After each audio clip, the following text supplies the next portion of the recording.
White and red hats have shelved ideological differences, at least for now, and united to fight a familiar foe, the Federal Emergency Management Agency, the governmental Goliath that has been terrorizing, robbing, and murdering patriotic citizens ever since the late William Jefferson Clinton and his foul wife empowered the agency in 1993.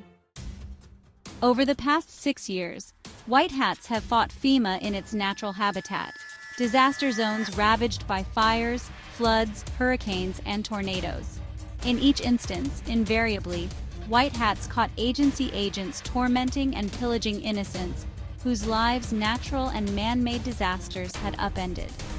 According to sources in General Smith's office and at U.S. Army Special Operations Command, white hats have neutralized approximately 860 FEMA personnel, including upper management and former director Brock Long, while the agency's current director, Deanne Criswell, is currently at Gitmo awaiting a military tribunal. But that hasn't stopped the deep state from keeping her in the public eye via artificial intelligence, CGI, and holography. In 2022, white hats attacked FEMA in its own stronghold, the highly secretive and virtually impregnable Mount Weather Emergency Operations Center, an innocuous-sounding moniker for a subterranean labyrinth brimming with enough firepower to start a war. Although white hats seized and have held Mount Weather, the victory hasn't shaken FEMA's resolve or quenched its thirst for power over the public. White hats ascribed FEMA's relentlessness to the agency as being more significant than the sum of its parts. Entrenched in evil, FEMA's hierarchical structure is designed to survive amputation. If someone in a leadership position is taken out, a subordinate is often unofficially promoted to fill the departee's shoes. Only a mass culling, white hats say, can bring FEMA to its knees, though, given its historical endurance, that may not be a foregone conclusion. Nonetheless, in the wake of Hurricanes Helene and Milton, which many believe were geoengineered by the deep state, a concerted effort is underway to cripple the alphabet agency. However, the current offensive didn't begin that way.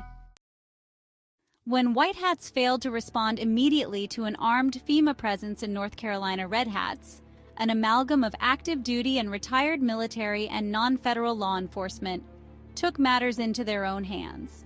Their leader, known as Colonel Kurtz, landed troops in Asheville and surrounding communities to halt FEMA's takeover of the area. At once, they saw FEMA's criminality. In areas devastated by flooding and landslides, FEMA and ATF agents warrantlessly entered homes and emerged from them carrying residents' firearms and other private property, such as jewelry and cash. An elderly woman who had braved the storm and whose house was in disrepair protested the warrantless trespass and got thrown to the ground for merely speaking up. A FEMA agent told her, "This ain't your property anymore." He had barely finished his sentence when 3 bullets struck his back. He toppled over, falling into the woman's driveway flooded with brackish water. The other agents, too, were dead before they could spin around and draw weapons. Our source said similar incidents have occurred throughout the area. Instead of distributing relief supplies, food, water, etc., FEMA confiscated cases of bottled water and canned goods that citizen Samaritans distributed among the walking wounded and the displaced. Red hats, our source said, cleaned FEMA's clock, wiping out dozens of feds infringing on the constitutional rights of the citizenry. The tenacious red hats suffered casualties as well. Upon arriving in Chimney Rock, which the federal government had seized under eminent domain to commandeer the area's valuable lithium deposits, red hats confronted tremendous opposition. From flooded U.S. Highway 64 to the peak of Paragones Point, the opposing forces skirmished incessantly, expending, our source said, enormous amounts of ammunition and other ordnance. Bodies from each side fell left and right. After FEMA ambushed and slaughtered 12 red hats at a trailhead, Colonel Kurtz, as reported previously, made an impassioned plea to General Smith, asking that they set aside personal disputes and fight FEMA as a cohesive unit. Kurtz even said he'd defer to General Smith's judgment as he has more experience combating FEMA. Following an emergency White Hat Council meeting, General Smith agreed. and white hats, Marines, soldiers, and members of the Special Operations community joined red hats on the mountain, forming a union, as we call the coalition. United, they reportedly drove FEMA off the mountain after gaining a tactical advantage and killed agents who were holed up in positions above the flood zone. When FEMA tried landing helicopters filled with reinforcements, Union forces fired at them, downing one and forcing the other to retreat. That victory, though, was ephemeral. The next day, a federal cavalcade barreled into Chimney Rock, blockading the highway and ordering Union forces to surrender by order of President Harris.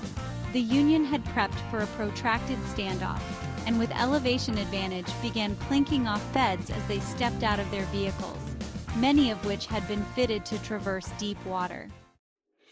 As of this writing, the battle for Chimney Rock rages on, with neither side yielding ground.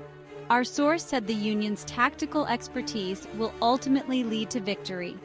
Elsewhere, Union troops have engaged FEMA in Florida and will provide details on that theater of conflict in the next article.